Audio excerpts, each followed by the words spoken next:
समय गुजरे माताओं, दिवस जाते नहीं लाग ही बारा।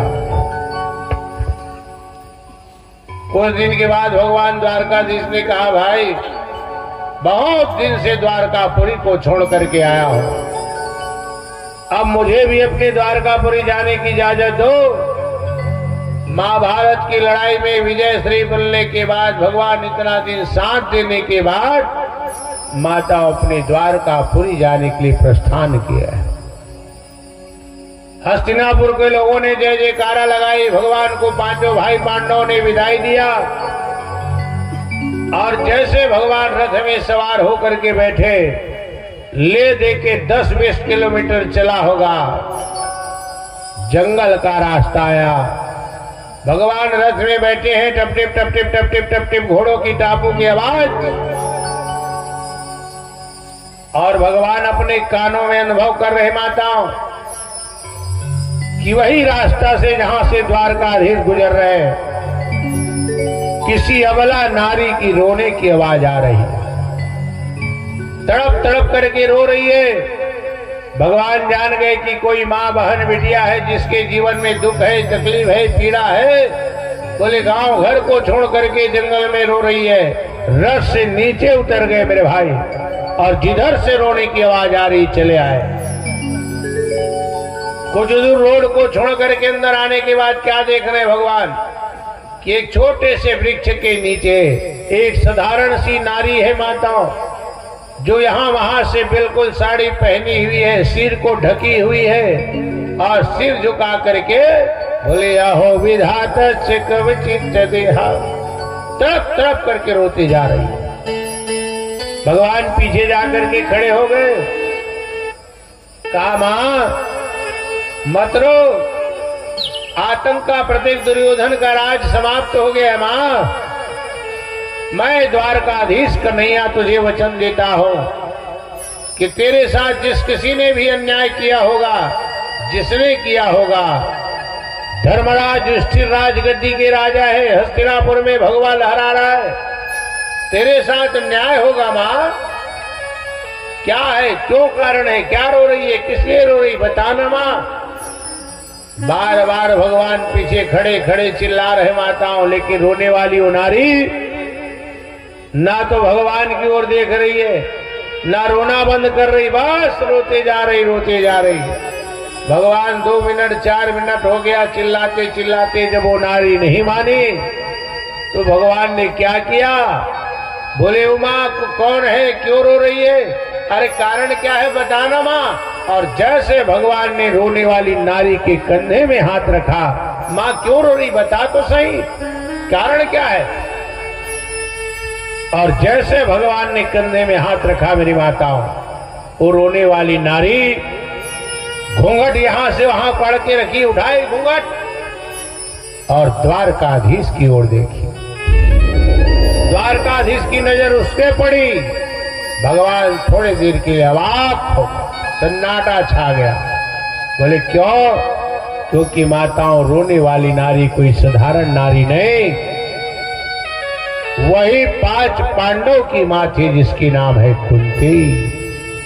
भगवान ने कहा बुआ ये कौन से रो रही है तू। बोले अब रो मत बुआ, रोने का दिन गया। अरे जिस बेटे को तुमने जन्म दिया है आज वो तुम्हारा बेटा, बोले धन दौलत ऐश्वर्य मान संपदा चरण चूम रही है। आज जिसने जिस बेटा को तुमने जन्म अपना बेटा माना है, बोले तेरे बेटा हस्तिनापुर के राजगद्दी का राजा है, भारत भूमि का सम्राट है? और एक ऐसे राजगद्दी के राजमहल में विराजमान होने वाले माँ का बेटा का माँ जंगल में साधारण नारी की तरह रोए शोभाता है। बोले मत मोमा चल। कुंती आंचल फैला करके खड़ी हो गई मां। भगवान ने कहा मां रोने का दिन गया, क्यों रो रही है, धन दौलत ऐश्वर्य मान संपदा सब तो चरण चूम रही है, और एक राजगद्दी की राजा की मां जंगल में रोए। तू तू साधारण नारी नहीं बुआ, आज राजमाता है, राजमाता। और राजमाता रोए, ये प्रजा में संदेश ठीक नहीं जाएगा। माताओं के जीवन में दो बार सौभाग्य मिलता है माताओं कि आपको बिना कुछ कर्म किए अपने आप नाम मिल जाता है, पद मिल जाता है। जिस बेटा को आपने अपने गर्भ से जन्म दिया है मेरी माताओं, भगवान की कृपा से अगर आपका वो बेटा जिसको आपने जन्म दिया, उंगली पकड़ करके चलना सिखाया, जिसको अपना दूध पिलाया, वो जन्म देने वाली माँ चाहे अंगूठा छाप भी क्यों ना हो, साधारण गांव की नारी भी क्यों ना हो, लेकिन अगर उसका बेटा अपने बल से, अपने तप से, अपने पुरुषार्थ से कोई बड़ा पद प्रतिष्ठा पा लेता है, राजगद्दी का राजा बन जाता है, तो साधारण नारी नहीं माताओं, बेटा अगर राजा बन गया तो जन्म देने वाली माँ वो भी साधारण माँ नहीं, राजमाता बन जाती है। माताओं को उपाधि मिल जाता है। पहली बार ये, और दूसरी बार जिस लड़के के साथ आपकी साथ भावरी हुई है, और जैसे आपके साथ भावरी हुई, शादी हो करके आप बेलगांव से कहीं और चली गई, और भगवान ने करे जिसके, भगवान की कृपा से अगर जिसकी साथ आपकी शादी हुई है, वो लड़का अगर मान ले जाए डॉक्टर है, तो बेटी 1 महीना ससुराल में रह करके अगर मैके आएगी ना, तो उसके मम्मी पापा, घर परिवार बिटिया का नाम नहीं लेंगे। जैसे 1 महीना ससुराल में वो डॉक्टर के साथ रह के आएगी, घर में आ गए तो मम्मी पापा, वो डॉक्टरीन इधर आना बेटा, देख 1 महीना में नाम मिल गया, कुछ करे की जरूरत नहीं है। कहा डॉक्टर संग शादी हो, डॉक्टरीन बन भले बाप पुरुषा पैरासीटामोल के दवाई नहीं जाना है, लेकिन अब घर वाला डॉक्टर है, कैसे कर भी। माताओं को सौभाग्य मिलता है। माता भगवान ने कहा मां बुआ तू राजमाता है, राजमाता। कुंती रोते रोते आंचल फैला खड़ी हो गई, बोले कृष्णा है वासुदेवाया देवकी नंदनाय नंद गोप कुमाराया श्री कृष्णाय वयम। बोले बेटा मैं जानती हूँ नंद भी तो है, ग्वाला भी तो है, देवकी का 8वां लाल भी तो है, अवतारी तो है। बोले तूने कितना दिया लाला? शब्द नहीं है प्रभु। जा रहे हो चले जाओ, आपकी भी 16,108 पटरानियां है। इतने दिन तक आपने महाभारत की लड़ाई में मेरे बेटों को साथ दिया, नहीं रोकूंगी, चले जाओ। लेकिन जाते जाते तेरी अभागिनी बुआ आंचल फैला करके खड़ी है, लाला एक छोटा सा वरदान और दे दे। भगवान ने कहा बुआ और क्या चाहिए? तो कुंती ने जो वरदान मांगा है मेरी माता, और दुनिया में कोई दूसरा जीव ने नहीं मांगा। कुंती ने कहा कान्हा तू जा रहा है, चले जा, द्वारकाधीश तुम चले जाओ। लेकिन जाते जाते तेरी अभागिन बुआ तेरे सामने आंचल फैला करके खड़ी, लाला बस देना है तो यही काम कर दे। जब तक ये कुंती का जीवन रहे, जब तक मेरे 5 बेटे पांडव का जीवन रहे, बस एक ही कृपा, एक ही वरदान कि जब तक हमारा जीवन रहे, हमारे जीवन में हमेशा दुख ही दुख आता रहे, सुख नाम की चीज मत आए। भगवान अवाक रह गए। माता भगवान सोचे बुआ कैसे वरदान मांगत। भगवान सोचे एक घर बेटा अर्जुन है, घर में मित्र हूं, अब इधर ही ज्यादा गिर रही के हम घर में सगा बन के, तो मया बाढ़ के ज्यादा, और ज्यादा नहीं रिबे मया बाढ़ जैसे सगा बन जाते तो रवासी घरों ज्यादा है। तो मेरी माँ मेरी बुआ को शायद यही फहमी हो गई है भगवान ने वरदान नहीं दिया माताओं, आए थे द्वारकापुरी जाने के लिए, लेकिन वहीं से रास्ता पलट करके वापस गांव आ गए, फिर से हस्तिनापुर आ गए। संत महात्माओं ने कहा कुंती ने ऐसा वरदान मांगा क्यों, और कौन मांगेगा जी बताओ ना। कुंती कहती कि हे भगवान, जब तक मेरा जीवन रहे, मेरे 5 बेटे पांडव का जीवन रहे, हमेशा दुख ही दुख आता रहे, सुख नाम की चीज आवे ही मत कर। कौन मांगी बताओ। अतका जन भागवत सुनल बैठे हो, कौन एक जन इसने मांगा थो, कौन मांगी बताओ। भगवान के तीरथ व्रत पूजा पाठ धर्म कर्म करबे, हे भगवान जब तक हमार जीवन रहा है, रात दिन बुखार सर्दी बुखार में मरत रहा है नी, जत का चना गहू लगे तीन बदरा पड़ जाए, कोठन मथवा सुखा, कौन मांगी बता। मांगी कौन, सोचो न भाई, मांगी हो कुसुम कैसे महाराज घर ले निकाला करवा देवे की दी बिचारी। हाँ कौन मांगेगा। लेकिन देखिए भगवान के सामने कुंती मांग रही माता है। क्यों, याद रखना कुंती भगवान से वरदान मांगती माताओं, इस दुख के पीछे भी सुख का मर्म छिपा है। तभी तो कहते ना, सुख के माथे सील पर जो प्रभु को देत भुला है, अरे बलिहारी वह दुख आपकी जो पग पग याद दिलाए, लखन सिया रामचंद्र। ये सुख धन संपदा का जो क्षण होता है मेरे भाई, याद रखना इंसान भगवान से धर्म से दूर हो जाता है।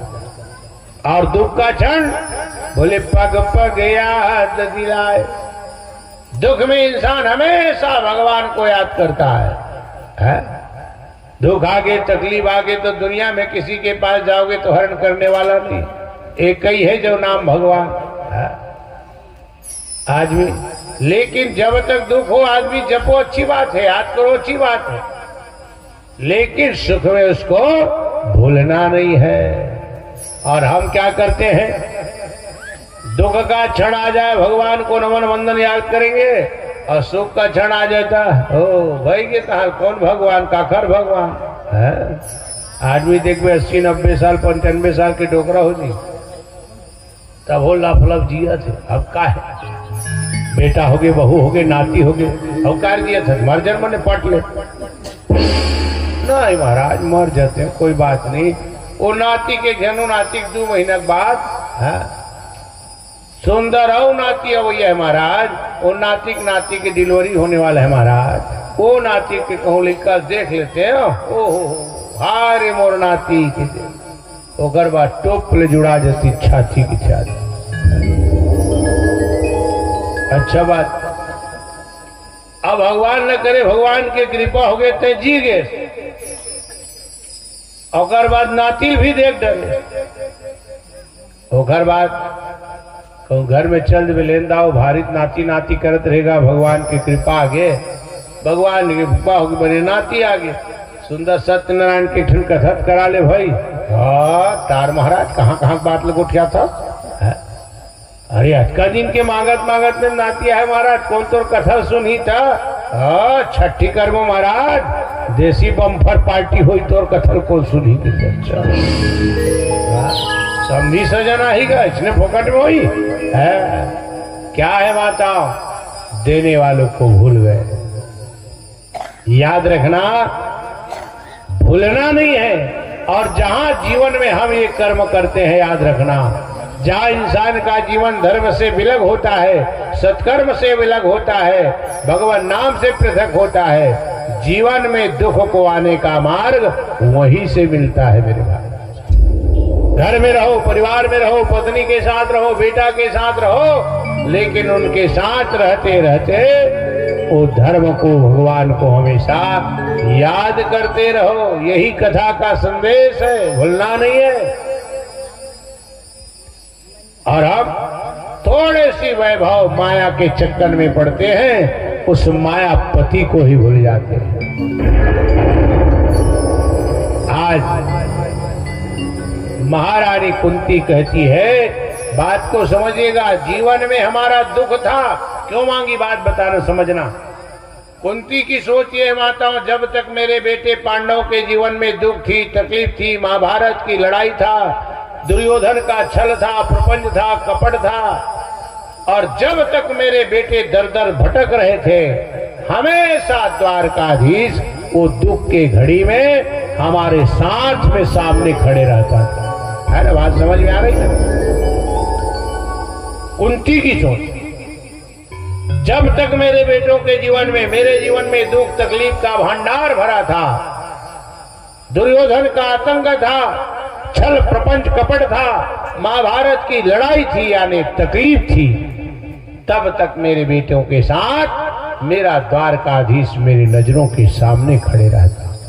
और आज हमारे पास दुख तकलीफ नहीं है, मेरे बेटे राजगद्दी के राजा बन गए, धन दौलत रुपया पैसा मान संपदा चरण चूम रही है। जिस गली में मेरा बेटा निकल जाए, महाराज युधिष्ठिर की जय हो जय हो जय हो जय जयकार हो रही है। सब कुछ मिल गया, धन मिल गया, संपदा मिल गई, राजगद्दी मिल गई, मान सम्मान मिल गया, लेकिन ये सब को देने वाला कृष्ण आज हमारे नजर से दूर जा रहा है।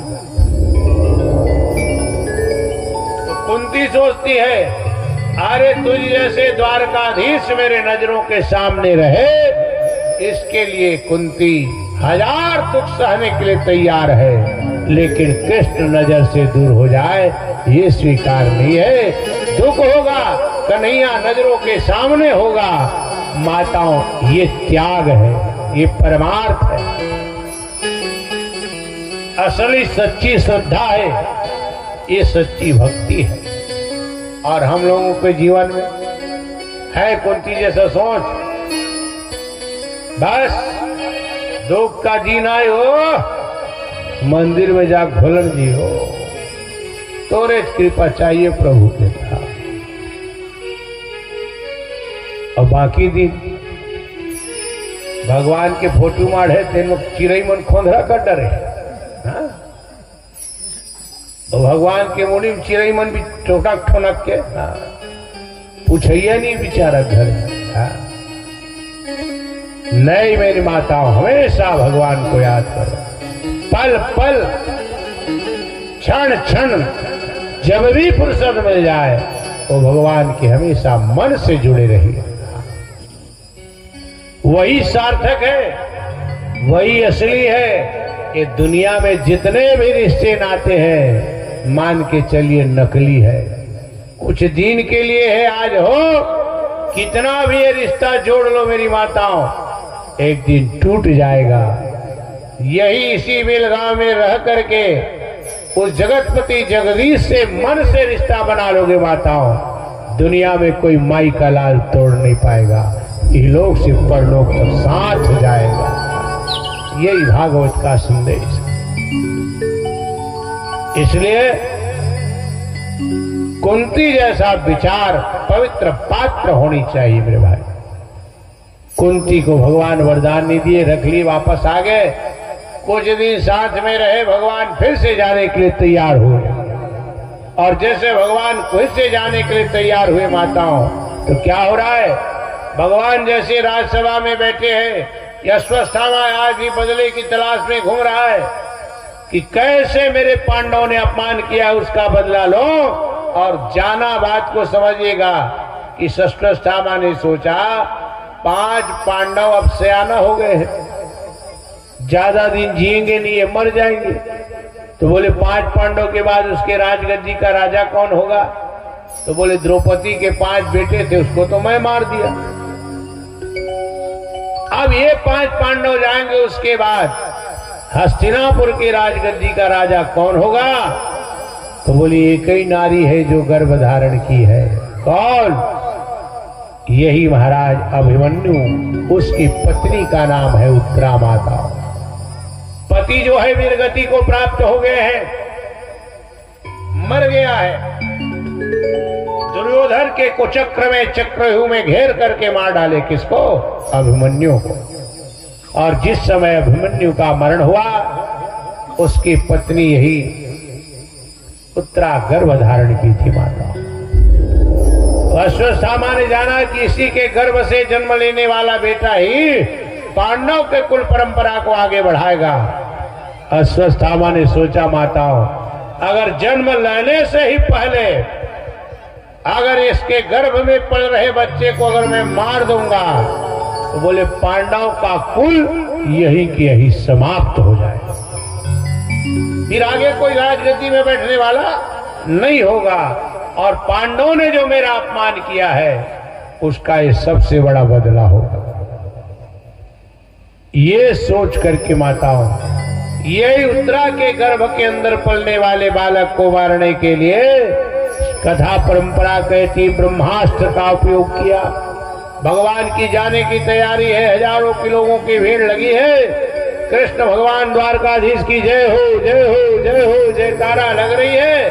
और हजारों के बीच में जैसे ब्रह्मास्त्र महाराज अश्वत्थामा ने चलाया, कहा माताओं, उत्तरा के गर्भ में पलने वाले बालक को मारने के लिए माँ है, जैसे आभास हुआ मेरे गर्भ के ऊपर किसी जीव के ने आकर के आक्रमण किया है, मेरा गर्भ जलने वाला है, तपने वाला है, कहीं नष्ट ना हो जाए, खराब ना हो जाए।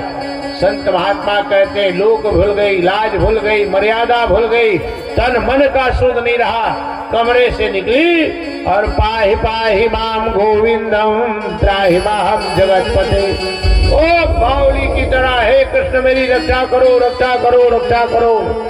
हजारों की भीड़ लगी है, लोक लाज मर्यादा, शरीर से तन से कपड़ा भी कहाँ गिर रहा है होश नहीं, और सीधा दौड़ करके आई। भरी सभा में हजारों की भीड़ है और भगवान द्वारकाधीश के चरणों में गिर पड़ी। पांचों उसके ससुर पांडव आक रह गए, आज हमारी पुत्र वधू को क्या हुआ जो लोक लाज मर्यादा को छोड़ करके भरी सभा में आ गए। लेकिन भगवान तो बोले, यद्यपि प्रभु जानत सब बात। जान गए माताओं। और यही उत्तरा के गर्भ में मुख मार्ग की ओर से माताओं बोले, अंगुष्ठ मात्रम इतिम दिव्य शरीरा, छोटा रूप बनाए और यही उत्तरा के गर्भ में भगवान प्रवेश किए और अश्वत्थामा के ब्रह्मास्त्र से महारानी उत्तरा के गर्भ में पलने वाले बालक की भगवान ने रक्षा की। आज भी नियम है माताओं, भगवान कई बार ऐसा क्षण आता है कि कोई माँ, कोई बहन, कोई बिटिया अपने गृहस्थ जीवन में मातृत्व का सुख नहीं पा पाती। कोई बिटिया के जीवन में ऐसा क्षण आता है कि कई बार 2 महीने 4 महीने का गर्भ होता है, बार बार 4 महीने का गर्भ होने के बाद एकाएक गर्भ खराब हो जाता है, गर्भ बेकार हो जाता है, मातृत्व का सुख नहीं पा पाती। कई बेटियों के जीवन में देखना, गर्भ धारण करती है लेकिन जैसे ही गर्भ से बच्चा का जन्म होता है, जन्म लेते ही बच्चा मर जाता है। कई बार ऐसा बार बार क्षण आता है। संत महात्माओं ने कहा, जो बहन, जो बिटिया, नौ दंपत्ति, इसके जीवन में अगर बार बार ऐसा क्षण आता है कि माँ बनने का सौभाग्य मिल नहीं पाता, होते होते बच्चा प्राणांत हो जाता है, गर्भ होने के बाद गर्भ अपने आप खराब हो जाता है, ऐसी अगर कोई बिटिया है, कोई नवयौवना जोड़ी है, तो यही पाठ कौन सा जो महारानी उत्तरा ने भगवान के प्रति कही करना चाहिए। जैसे उत्तरा की गर्भ की रक्षा भगवान ने की, वैसे वो बहन बेटियों की गर्भ की रक्षा हमारे भगवान द्वारकाधीश करते हैं। और इधर आगे चल करके भगवान फिर वापस माताओं अपने द्वारकापुरी चले गए और समय आने पर यही महारानी उत्तरा के गर्भ से जो बेटे का जन्म हुआ, प्रेम से बोलो परीक्षित महाराज की जय हो, भागवत भगवान की जय हो। और जैसे परीक्षित का जन्म हुआ, मेरी माताओं, पांडवों ने जाना कि आज हमारे कुल परंपरा को आगे बढ़ाने वाली उत्तरा के गर्भ से परीक्षित जैसे बेटे का जन्म हो गया। पांडवों ने माताओं हस्तिनापुर में सुंदर खुशियां मनाई लोगों के साथ नाचे गाए भक्ति के गीत में, और आज इतने दिन के बाद पांडवों के जीवन में आज खुशी का क्षण आया है। कैसे गाया, आइए हम लोग भी महाराज परीक्षित के आगमन में थोड़े से भगवान नाम हरि कीर्तन गीत का आनंद ले लें। प्रेम से भागवत भगवान की जय हो। बोले वृंदावन बिहारी लाल की जय। आपके श्री चरणों में उम्र कट जाए सारी, आपके श्री चरणों में उम्र कट जाए सारी, आपके श्री चरणों में उम्र कट जाए सारी, आपके श्री चरणों में उम्र कट जाए सारी, आपके श्री चरणों में उम्र कट जाए सारी। जिधर भी देखो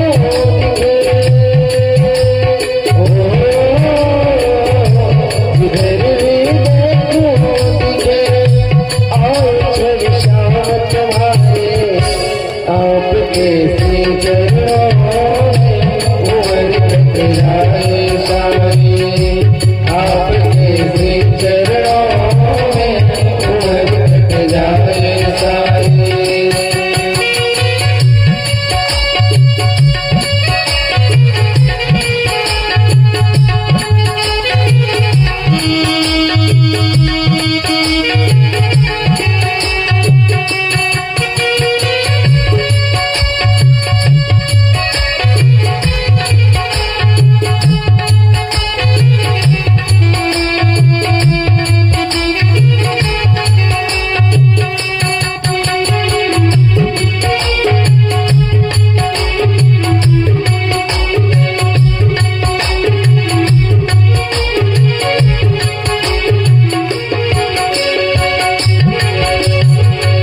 श्याम तुम श्याम में श्याम मेरा दे रानी, युगल चरणों में निहारते कटे मेरी जिंदगानी।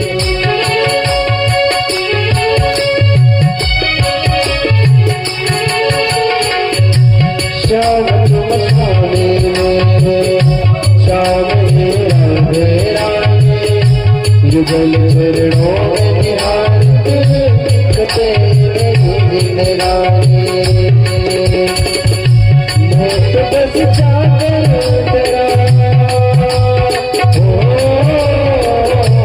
मैं तो बस चाकर तेरा, चाकरी मुझे हटाने, आपके श्री चरणों में उम्र कट जाए सारी, आपके श्री चरणों में उम्र कट जाए सारी। जिधर भी देखो दिखे, जिधर भी देखो दिखे आओ छवि श्याम तुम्हारे, आपके श्री चरणों में उम्र कट जाए सारी, आपके श्री चरणों में उम्र कट जाए सारी।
महात्मा कह रहा था, महारानी उत्तरा के गर्भ की भगवान ने रक्षा की और आज हस्तिनापुर के राज घराना को माता एक कुल दीपक की प्राप्ति हुई।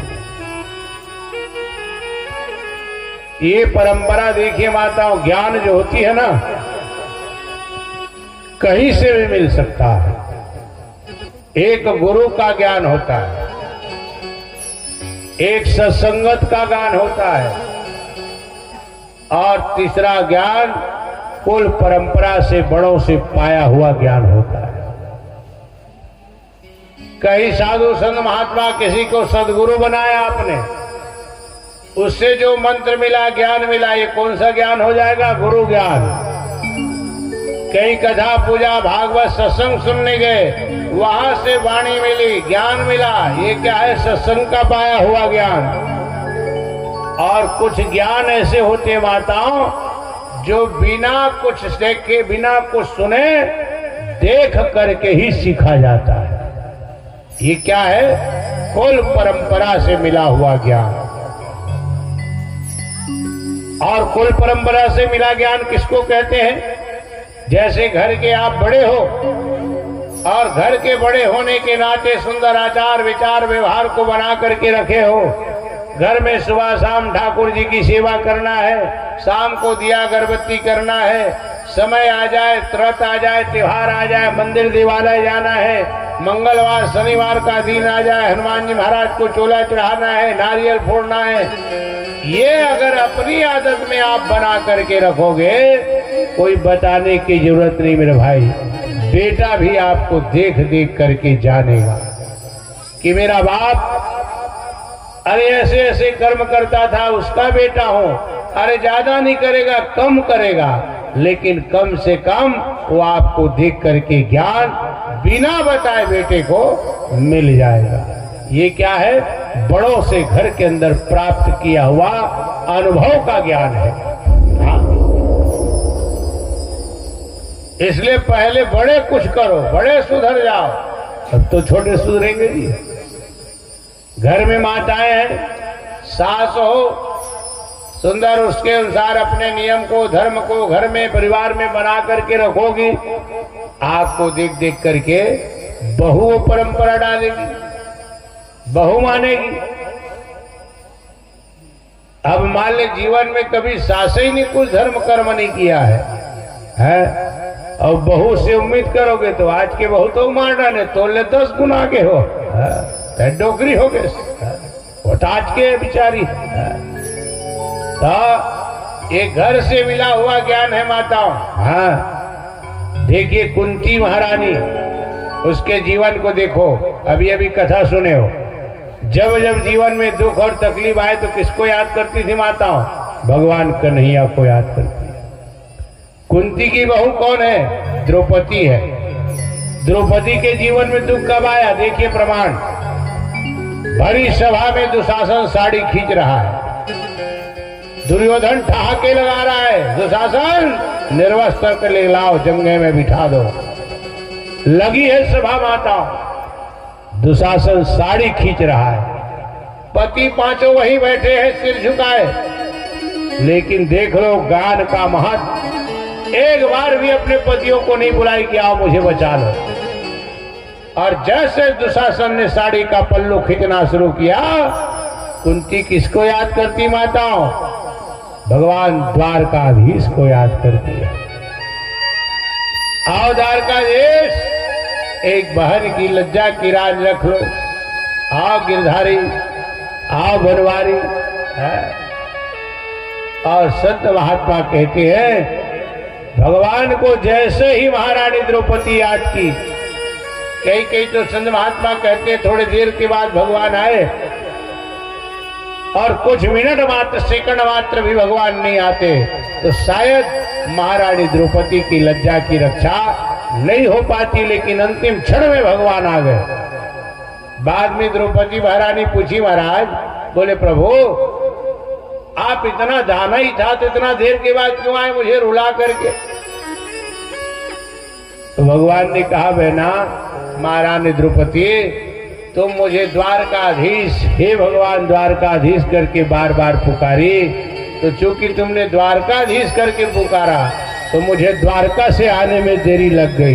हे लाला, हे कन्हैया, हे मेरे राम, अगर अपना बना करके पुकारती तो मैं तुरंत यही प्रकट हो जाता, लेकिन तुझे अपना नहीं, द्वारकाधीश बचा लो करके बार बार मेरे द्वारकाधीश रूप का नाम ली, तो द्वारकाधीश तो द्वारकापुरी में, वहां से आने में टाइम लग गया। कहने का मतलब भक्त की भावना जैसी होती है, हरि व्यापक सर्वत्र समाना, और प्रेमा से प्रकट हो यही मैं जाना। जहां जैसी भावना से भगवान को याद करो। तो देखिए माताओं, द्रौपदी किसको पुकारी? द्वारकाधीश को। क्यों पुकारी? वो द्रौपदी सोची, जिस दिन से मैं घर में बहू बन के आई हूं, हर दिन मैंने अपनी सासू माँ को देखा है कि जब भी हमारे परिवार में कोई दुख तकलीफ आ जाए तो हमारी सासू माँ भगवान द्वारकाधीश को याद करती है। तो जब सासू माँ द्वारकाधीश को याद करती है तो मैं क्यों दूसरे के याद करूं? सीधा भगवान को बुलाए। कहां से मिला ज्ञान? बड़े को देख करके। हाँ, भगवान ने उसकी रक्षा की। और यही परंपरा में आगे जाओगे तो यही कुल की तीसरी बहू कौन है माताओं? ये उत्तरा है। इसके भी मन में भावना जागी कि मेरी सास, बूढ़ी सास, जब जब भी दुनिया में कोई हमारे घर परिवार में तकलीफ आए तो भगवान कन्हैया को याद किया है, तो मैं किसी दूसरे के शरण में क्यों जाऊं? सीधा पाहि पाहि माम गोविंदम त्राहि माम जगतपते, चरणों में गिर पड़ी है। ये क्या है? कौन सा ज्ञान है? अपने घर, अपने परंपरा से मिला हुआ ज्ञान, बड़ा से पाया हुआ ज्ञान है माताओं। हाँ, अब वो ज्ञान तब मिलेगी जब घर के बड़े अपनी आदत आचरण सुधार के रखोगे, घर में कुछ परंपरा डाल के रखोगे। बाप डालेगा तो बेटा सीखेगा, बहू सास डालेगी तो बहू सीखेगी। इसलिए जीवन में बड़े होने के लिए कौशल्या बनिए माताओं। हाँ, सास और बहू का रिश्ता बड़ा पवित्र है माताओं।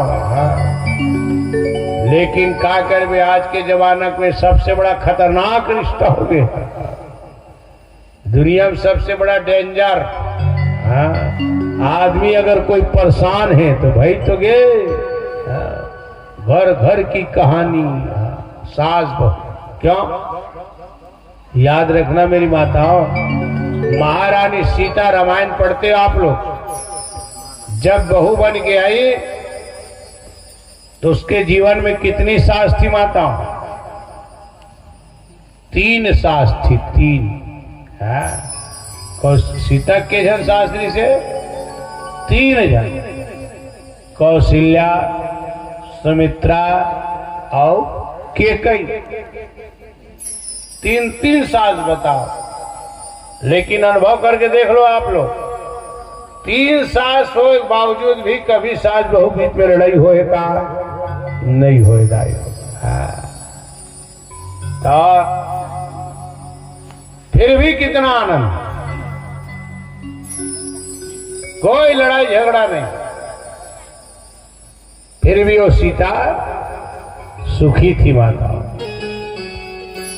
आदमी सास लग गलत समझता। अच्छा, क्या जान इससे बहू बताओ, जेकर जीवन में बेलगाम तुम बहू बन के आए हो, तो सीता जी से ककरो 3 जन सास रही हो, काकर रही साथ उठा के बता तो वो कहा, वो तो यह बात तो यह लगे। आज कोई भी बहू के जीवन में 3 सास नहीं है। किसके जीवन जैसा? कौशल्या जैसा। फिर भी हमारा जीवन अशांत है। क्यों? माताओं, कौशल्या बनी। कौशल्या अपने बहू को रखती कैसे थी? बाबा जी ने कहा, पलंग पीठ तजी गोह दहीनो असिया नदीन भगवनी कठोरा।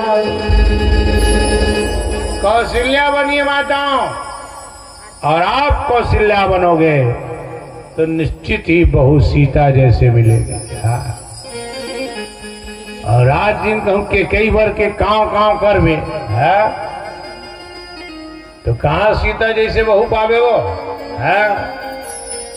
फिर वो सीता भाई तो क्या पर राम ल धर के रेंग दियो बैठे रहा घर में रात दिन लपट बेटा बेटा की क्या वैष्णव भाई कौशल्या के कारण नहीं गया राम, किसके कारण गया? केकई कारण। और केकई जर गई तो देखिए बेटा और बहू दोनों से तापसवे सब उदासी और 14 वर्ष राम वनवासी। दूर हो गए बेटा बहू, तो माताओं कौशल्या बनी, बहू से सिखाइए, बड़े है परंपरा बनाइए। हाँ, तब आपके गृहस्थ में आनंद होगा। कदाकार बताते हैं एक ऐसी नई नई शादी हुई तो घर में बहू आ गई तो अपन अपन घर के अलग अलग नियम लिखे जाए, अपन अपन जात के अलग नियम, लोधी के अलग नियम, साहू के अलग नियम, बाहन के अलग नियम है, सब जात के अपन अपन क्रम नियम है। तो उघर जात में नियम रहा है कि जब तक के बहू दरवाजा जैसे आई मंडप में, तो जब तक के भगवान सत्यनारायण की कथा ना हो वो कंकन मोर पहिने थे दुल्हीन बना है, वो नहीं छूटे जाए।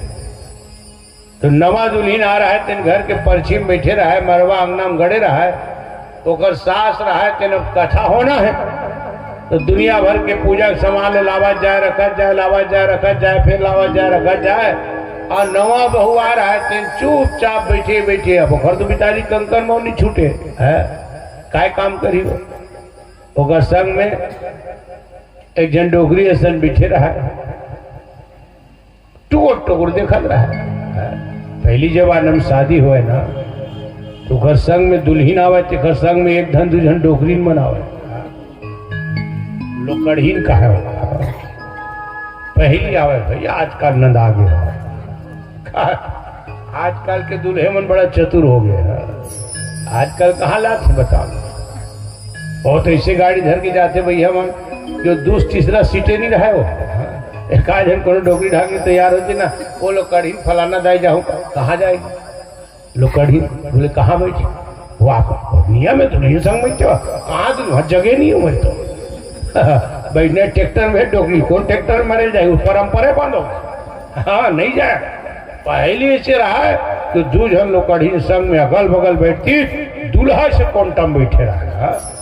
अब आती चलो कढ़ी मन 7 दिन 8 दिन घर में दुल्हीन संग रहा है, नहवाए धुलाए, करकुरियल बताए, ओकर कपड़ा लत्ता धोए, सब सिखाए। 2 दिन 4 दिन वो डोकरी में रही लेती तो घर वाले मन वो अच्छा लुगरा लत्ता दे के वो पहुंचाए भर जाए। तो गांव भर घूम घूम के वो डोकरी मन बता दे रहे फलाना घर की बेटी के वो अच्छा सुंदर घर में गए, ओकर सास जैसे, ओकर ससुर जैसे, वो गांव भर वो डोकरी मन गोठिया डरती। तो वो डोकरी मन भारी चलाक रहा है, ससुराल वाले बने बने 2 ठन 4 ठन 5 ठन लुगरा देती ना तो गांव भर बड़ी करे फलाना बेटी जैसी और लुगरा नहीं पाती ना, भगवान कसम कटको बड़े वो सेटन है कटको सब गली गली कर देगा। और नियम रहा है वैसे भी लोग कढ़ी ना तो जन डोकरी थोड़ा चंचल रहा ओला भेजा है, सीधी साधी नहीं भेजा है। तो वो परंपरा थी माता, आज तो सब देख रहे हो समय के अनुसार सब बदलते जा रहा है। तो उसको दुल्हीन भी चुपचाप बैठे बैठे टुकुर टुकुर देख रहे, ओकर साथ सब चीजें लावा जाए, लेगा जाए, लावा जाए, रखा जाए। अब सत्यनारायण की कथा है, पंचामृत बनी, दूध दही मदरस, एक गंजी मार ला कंगना में रखी, फिर वो कहीं लाना है बढ़ाई, फिर रेंगत जात रहा। उसके बार घर में फिर बिलई पाले रहा, वो बिला में वो आ गए, ओकर सास सथिया दाई भगवान नहवाए पर पंचामृत रखे हो, फिर कहूँ काम में उतनी भुला गए हो, अब बिले ओला भले जुठार दी तो हो तो गए, फिर भगवान का माना हुआ तो का करीज बिचारी का करो सोचे पड़ गए। और उसने सोचते रहा तो फिर नजर में का करीज वही में देखी जतका और दहेज में आ रहा है दुल्हीन के तेरे में बड़े जठन झांपी आ रहा है, पहली जवान में झांपी आ रहा है। तो देखी सब कहाँ है बिले लेते घरे बिले हो जाना थे त्युति करूँ तब वो आ जाई, देखा ले का करी तो झांपी धरीस और इससे मड़वा रहा है तेकर कोंटा में से मड़वा गड़िया थे मड़वा तीर में लगी वो झांपी से खपल दी चोकरे पर बिले डाल दी। अब बहू देखा था टुकुर टुकुर मोर सास का करत और जिसे झांपी ढाकी तो बिलई हो मैं करी तारो झांपी छे टूटी हाले धर दी फेरेगी सोचिया ये बिरई झापी लुझेती दाई फिर निकल जाही तब का करो तो ही मेरे भावर पर रहते सील भलोक माढ़े रहा वो दहेज में नहीं आते का सील है तो झांपी मत झेला बिलाई की को सील रहा है तेल उठे और वही झांपी के ऊपर भी से लाद थी। अब का हो गए वजन हो गए बिलाई टस मस नहीं करी चुपचाप लग ओकर साथ बिठी बिठी बिठी बिठी देखा बहु देखा टुकुर टुकुर टुकुर टुकुर। कुछ देर के बाद महाराज आई बंदे कथा हो गए पूजा हो गए कंकन मोह छूट गए महाराज चल दी बात खत्म हो 25 साल बाद ओखर बेटक शादी हुई। अब ओखर बेटक शादी हुई तो फिर बहू आके नवा अब ये रहती बस बहू बैठे घूमत रहती घुमाए महाराज आग बैठे काबाती उठनी काबर रहती घूमता पूरा बंधन बंधन होम धूप दीप सबको आके दूसर घर जा बड़े कथा शुरू करो और काला खोज सको बोले महाराज संभाल नहीं खोजता महाराज तब काला खोज सको सबो चित्त आगे कथा शुरू करो नहीं महाराज कैसे शुरू कर दे एक माचे काय माचे बोले सब तो आगे वो तोर समान है महाराज अपन हमारे घर के बात है मैं ही मेरे बैठे बैठे अपन आँखी में देखे महाराज जब तक मोर सास बिलैला में झांपी में नहीं जातीस तब तक कथा नहीं हुई। तो बोले महाराज मैं अपन बहू के कंकन मोड़ला बिना बिलई कैसे छोड़ाऊं बोले बिलई खोजत हो महाराज की महाराज मूल धली चेदाई बिलाई कथा भी हम नहीं लगे वो बिलई बोले तोर कहल का आवत महाराज यही घर है यही अंगना है अपन आँखी में देखे महाराज मोर सास जब तक बिलई ले कोंटम नहीं बांधिस मोर कंकन मोर नहीं छूटे मन कहीं छोड़ा दो महाराज की सब काला बताओ दे तो घर के परंपरा गोटनीन एक काम करवे बिलई मिली तेन दिन खबर करवे कि सभी रहेगा था। तो कहने का मतलब क्या है माता ऐसी परंपरा मत डालो कोई परंपरा नहीं है वो तो उस जमाने में बिल्ली थी परेशान मत करे रख दी लेकिन क्या हो गया उस गांव घर के लिए परंपरा बन गई। परंपरा बनाना है माताओं कौशल्या की तरह बनाओ कुंती की तरह बनाओ द्रौपदी की तरह बनाओ ताकि आपके आने वाले कुलवधु के जीवन की रक्षा हो जाए आपके घर परिवार में नवे बच्चे के रूप में जन्म लेने वाले बालक की रक्षा हो जाए। माताओं ऐसे आपको सास बनना है तब वो गृहस्थ पवित्र हो और यही बालक जब तक युवावस्था में आया माताओं तब तक द्वापर युग का अंत यानी मान के चलो कलयुग की शुरुआत भगवान कृष्ण का परम धाम गमन द्वापर युग का अंत और जैसे जब तक कलयुग आया तो यही परीक्षित जो है भारत भूमि का सम्राट बन चुका था और यही परीक्षित जब भारत भूमि का सम्राट बना राजगद्दी का राजा बना तब तक के मेरी माताओं द्वापर युग का अंत हो गया पांडव का स्वर्गारोहण हो गया और तब यही परीक्षित राजगद्दी में राजा बन करके बैठा और उस समय कलयुग आ चुका है मेरे भाई। लेकिन जब तक परीक्षित का राज रहा कलयुग आया जरूर लेकिन प्रभाव नहीं जमा पाया और एक दिन यही परीक्षित जब मृगया करने के लिए चले जा रहे थे तो क्या रास्ते में देख रहे हैं मेरे भाई एक जीव जो है वृषभ यानी बैल के ऊपर रूप में खड़ा है 3 पैर टूट गया है गायब है एक पैर बाकी है माताओं और राजा का रूप धारण करके वो जीव जो एक पैर से खड़ा हुआ बैल है उसको सड़ासड़ पीटा जा रहा है मारा जा रहा है। महाराज परीक्षित ने देखा आग बबला हो गया बोले हस्तिनापुर के राजगद्दी के राजा महाराज परीक्षित के रहते तुम्हारी इतनी हिम्मत बोले बेचारा एक तो ऐसे 3 पैर टूटा हुआ है अपंग है एक पैर से खड़ा है उसके ऊपर भी अत्याचार कर रहे हो वो भी राजा के वेश में। जो कोई भी हो तुम इस दुनिया में रहने के लायक नहीं हो निकाला तर्कस से बांध और उस वृषभ को बाने बैल को मारने वाला उस जीव जो राजा का भी धारण किया था लक्ष्य बना जैसे बाण चलाना चाहा।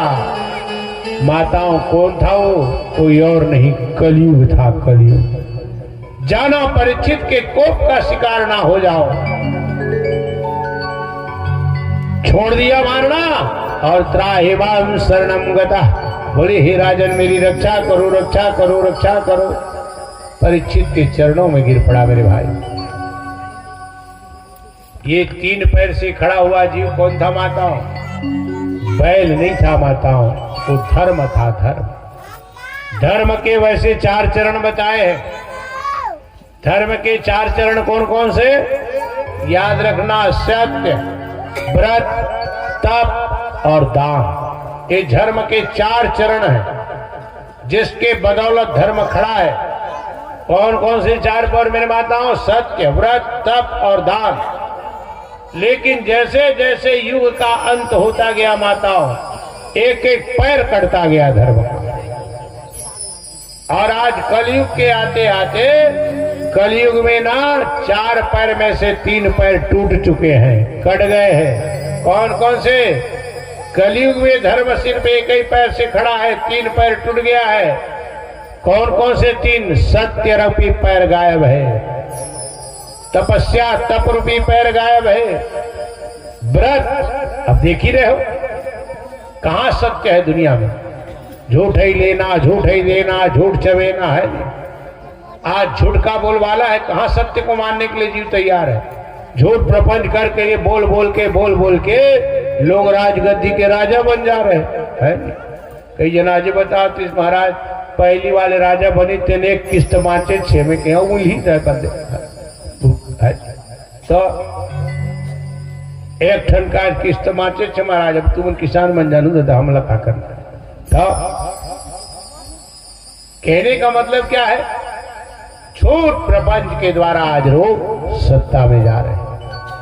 तपस्या, जे साधु संत महात्माओं को हिमालय की कंदराओं में होना चाहिए, गुफाओं में होना चाहिए।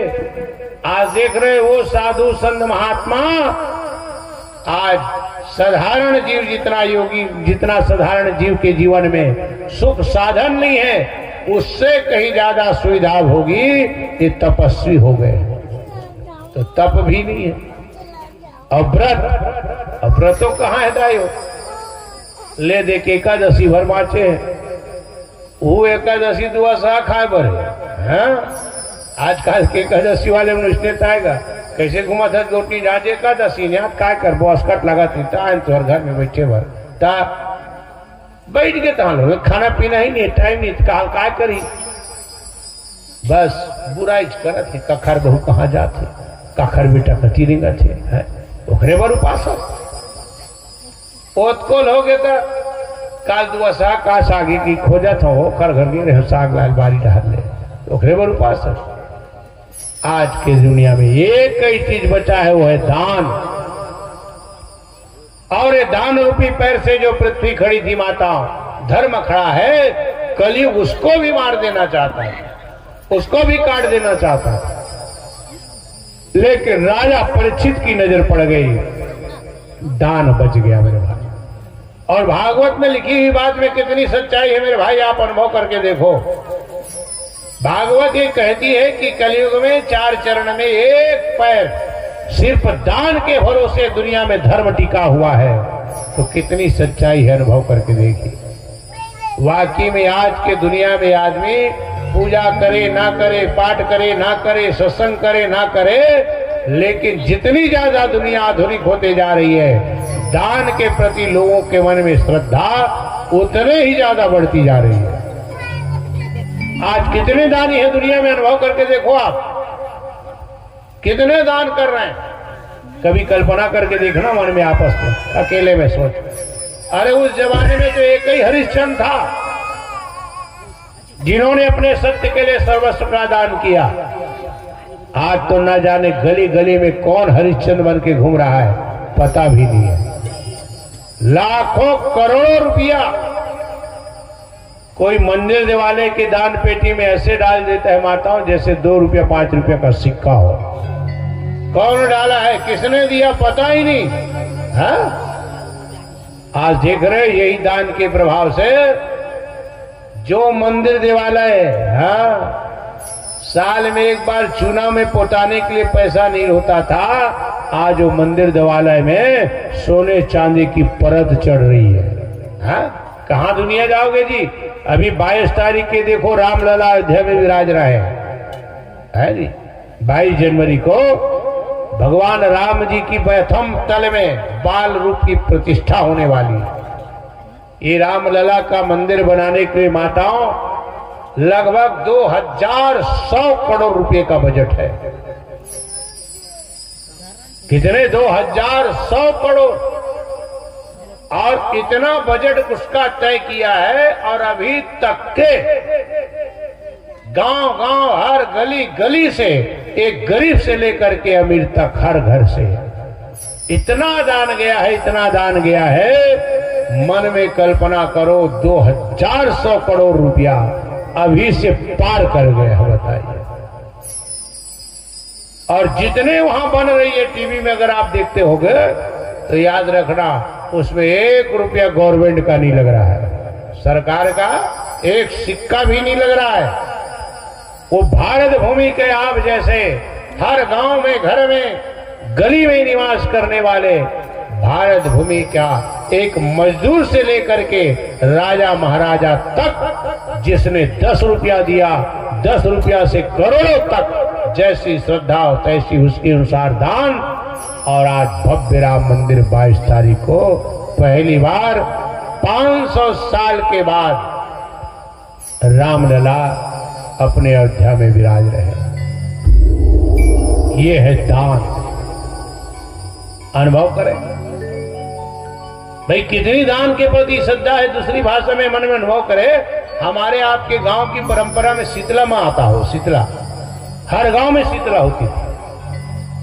और शीतला में पहले जमाने में आप अनुभव करो, जवारा बोईबर होए ना तो 2 साल 4 साल 5 साल में ना एक बार गांव भर के बैठक कर दी। जवारा बोना है बोतीन चंदा गांव भर, और गांव भर चंदा हुए तब वो शीतला लीम पेड़ के नीचे ही थे। है प्रेम सुलो भागवत भगवान की। तो फिर गांव भर के वो चंदा आती तो शीतला लीम पेड़ के तरीम जाए और खरा रहे बाहर है, राहर काड़ी संडौआ काड़ी खरीपा बनाए, उलछावे बरंडाए लीपाए पोताए, तब जा करके 2 साल 3 साल में गांव के शीतला में 1 ठन जोत हजर है। यो था जवाब। आज देखिए लोग कितने जागरूक हो गए, लोग कितने दानी हो गए। आज हर गांव की शीतला में मेरी माताओं कम से कम 50 जोत जल रहा है। आदमी भले शीतला में दर्शन करने मत जाए, बोले महाराज क्या करे टाइम ज्यादा नहीं है, बाहर रहते महाराज, लेकिन भले हम शीतला में नहीं गए महाराज, अठवाही में नहीं गए महाराज, जो जवारा का दर्शन करने नहीं गए महाराज, लेकिन गांव के शीतला के लिए महाराज मैंने 501 रुपया दान भिजवा दिया है। ये क्या है? दान के प्रति लोगों के मन में विश्वास। आज हर जीव भले ही कुछ कर्म ना करे, लेकिन अगर कहीं दुनिया में हर कार्य करने से पहले भगवान के मंदिर में, देवालय में, कथा में, सत्संग में जा करके नमन कर रहा है, वंदन कर रहा है, दान कर रहा है, पुण्य कर रहा है, इन लोगों के मन में धर्म के प्रति ऐसा विश्वास जगा है। और यही दान, और कलिकाल में इसीलिए तो दान की महिमा है। अगर आपसे कलिकाल में पूजा नहीं हो सकता, पाठ नहीं हो सकता, धर्म नहीं हो सकता, कर्म नहीं हो सकता, मंदिर देवालय नहीं जा सकते, तो उसी के लिए कहा गया है अंतिम में दान करो। और यही सत्कर्म ऐसा है जिसके सहारे कलयुग में धर्म टिका है। परीक्षित जैसे ही बाण चलाना चाहा, कलयुग चरणों को पकड़ लिया। बोले कौन है तो? बोले महाराज मैं कलयुग हूं। बोले मेरी नजरों से दूर हो जा। बोले कहां जाऊं महाराज? बोले मुझे आप रखना नहीं चाहते। बोले क्यों रखोगे रे? अरे तो जैसे अवगुणी कलयुग को दुनिया में रखेगा कौन? चले जाओ जहां जहां तक मेरी व्यवस्था है, नजर मत आना। परीक्षित के चरणों में गिर पड़ा। क्यों नहीं रखना चाहते महाराज? बोले मुझ में 1000 अवगुण सही। परीक्षित के चरणों में गिरा हुआ कलयुग ने कहा, बोले अगर मुझ में कुछ अवगुण है महाराज तो बोले इसमें मेरा क्या दोष, क्योंकि बोले गुनिया हो गुण सबके उर रही। ये तो प्रकृति का बनाया हुआ नियम है महाराज कि दुनिया में ऐसा कोई माई का लाल व्यक्ति नहीं है जिसमें गुण ही गुण हो और अवगुण ना हो, और दुनिया में ऐसा भी कोई व्यक्ति नहीं है जिसके अंदर अवगुण ही अवगुण हो और गुण ना हो। अगर 99% गुण होगा तो कोई ना कोई एक अवगुण हो, 99% अगर अवगुण होगा तो कोई ना कोई एक गुण भी होगा। ये तो प्रकृति का नियम है। महाराज परीक्षित ने कहा बेटा कौन से गुण है तुझ मेरे, तो कलयुग में लाख अवगुण हो माता हूं। कलयुग का सबसे बड़ा गुण क्या है, तो बोले कलयुग केवल हरि गुण गाओ और नर पावही भव सागर था। और भगवान का नाम बोले भाव कुभावन के आलस हो और नाम जपट मंगल दीप मुझ में गुण है महाराज। इसको कलयुग, सतयुग द्वापर में जो तपस्या करने पर, जाप तप करने पर, यज्ञ करने पर जो पुण्य की फल की प्राप्ति होती है महाराज, बोले मुझ में एक बार भगवान का नाम लेने से वो पुण्य मिलता है। एक कलयुग ने डंके की चोट में महाराज परीक्षित के सामने कहा। और दूसरा गुण बोले कलिमह पुण्य एक प्रताप और मानस पुण्य होई नहीं पापा। एक कलयुग का दूसरा गुण है मेरे भाई, कल काल में मनसा पुण्य तो है माताओं, लेकिन मनसा पाप का दोष नहीं लगता। मनसा पुण्य, मनसा पाप क्या है, जैसे मन में बैठे बैठे किसी के प्रति कुविचार आ गया, किसी के प्रति मन में आपकी दुर्भावना हो गई, लेकिन अगर मन में ऐसी भावना थोड़ी देर के आ गई तो उसका दोष कलयुग में नहीं लगता। लेकिन अगर मानसिक रूप से आपने अगर दान कर दिया, सत्कर्म कर दिया, तो उसका पुण्य जीव को जरूर मिलता है। हाँ? जैसे कहीं कथा हो रही, पूजा हो रही, भागवत हो रही है, मन में बैठे बैठे, मन में बैठे बैठे कथा सुना इच्छा हो गई, जय भागवत भगवान जिससे करते हो, कुछ चढ़ाते हो, नहीं है तो बोल मैं 1000 रुपये भागवत, मन की भावना था चढ़ा दे, तो 1000 में तो 1 रुपया सिक्का नहीं लगा। हाँ? मन से चढ़ाओगे वो पुण्य आपके खाते में जुड़ गए, बताओ। लेकिन विचार अगर गलत हो तो नहीं जुड़ेगा, लेकिन अगर धर्म के प्रति दान अगर पवित्र मन से मन में भावना आ जाए तो वो जुड़ जाएगा। ये है कलिमह पुण्य एक प्रतापा और मानस पुण्य हो ही नहीं पापा। ये है मनसा पुण्य। 1000 चढ़े भागवत जी के, 1 रुपये नहीं लगे। 1000 के पुण्य तो खाता में लिखा गए, बेलगांव में इतने बजे इतने टाइम इन्होंने मानसिक रूप से 1000 का दान किया, लिखा के तो खाता में। बड़ा कम बड़े फायदे है। कुछ रेल लगा, हर्रान फिटकरी रंग चोखा, हाँ काय लगा छो आवाज कम नहीं कर सको दान, तो फिर भाई ये तुहले भर के तो धिक्कार जीवन काकर हुई बताओ, रोज चढ़ाओ दान काय लगा छो। लेकिन आदमी कलयुग का बड़ा चालाक, दुनिया में हर चीज चढ़ाएगा, लेकिन भगवान के सामने मन को कोई नहीं चढ़ाता। रत्ना कश्य स्थितौ गृहे गृहिणी च पद्मा किमदेव देवमस्त्यं जगदीश्वराय आविर्भावनैनं घृतमानसाय दत्तौ मन्यधिपति कृपया ग्रहाणाम्। और जिसने मन को भगवान में अर्पण कर दिया, माताओं दुनिया में कोई चीज चढ़ाने की जरूरत नहीं है। और कलयुग का इंसान सब कुछ चढ़ा ही हो, जो मन लगे सब करेंगे। हाँ दार रे, चाव रे, भाटा रे, मुरई रे, टमाटर रे, जीवी कांदा, धनिया, मिर्चा, रुपया, पैसा, लुगड़ा, लत्ता सब, लेकिन कोई अपने मन को नहीं चढ़ाता। महाराज परीक्षित ने जब चातनी बातों को सुनी तो 4 जगह बता दिया माता। जा रे अतिक अतिक बतावा सजगुण हेते दे दे वही जगह। कहां कहां संत महात्माओं ने कहा मंदिरालय, वेश्यालय, कसाई का घर, जुआ घर, जाओ 4 जगह तेरे लिए लाट कर दिया। बोले 4 जगह रही बेटी। अब मन में सोचो परीक्षित अगर 4 जगह बताया हो तो कसाई का घर यहां जहां निरीह प्राणी को हत्या, जुआ घर यानी आज की भाषा में कैसिनो, और मदिरालय यानी जहां देसी ठर्रक दुकान, वेश्यालय जहां पर भारत भूमि किनारी अपना तेल बेच करके जीवन जीती हो। तो 4 जगह बताइए तो मन में कल्पना करके देखो परीक्षित के राज में 4 जगह रही सोईगा है। उग्र राज में भट्टी रही सोई पप्पू भैया। अब आज की सरकार तो खुद भट्टी चलावत है। कथाकारों ने कहा 4 जगह था ही नहीं।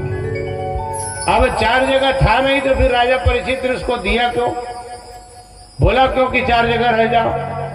याद रखना राजा का धर्म होता है माताओं कि शरण में आए हुए जीव को लात नहीं मारा जाए।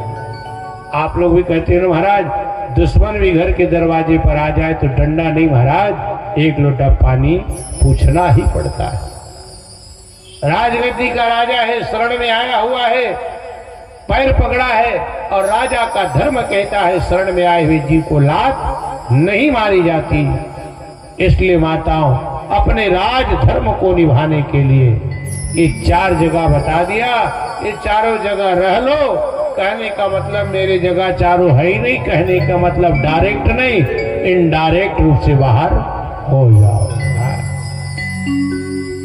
कलयुग भी बड़ा चलाक, बोले ठीक है महाराज 4 जगह मंजूर है लेकिन लंबा चौड़ा परिवार है महाराज, 1 आध जगह और मिल जाए तो 4 जगह के बाद 5वां जगह सोने में